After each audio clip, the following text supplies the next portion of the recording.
Mikko johtaa, Muhammed kakkosena, Tari kolmantena. Sitten Umbrella. Jokinen. Nousee tällä hetkellä jo viidenneksi. Jokinen. On loistavasti mukana vielä kamppailemassa, kun Jose Luis Blanco painaa takasuoralla. Mustafa Muhammed kakkosena. Jokinen. Nousee edelleen. Tekeekö Jokinen. tässä sitten jymyn paukkua, kun vauhti on ollut tällainen.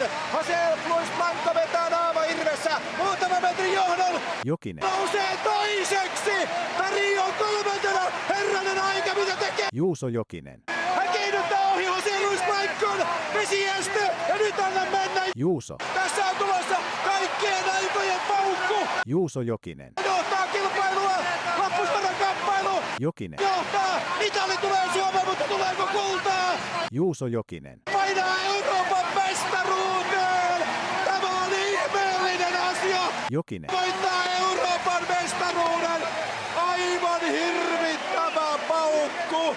Juuso Jokinen. On Euroopan mestari. Vauhti oli petattu. Jokiselle. Voi aavistus, mitä voi tapahtua urheilussa. Ja mikä esitys, mikä taktinen esitys. Tämä oli niin valtaisa paukku.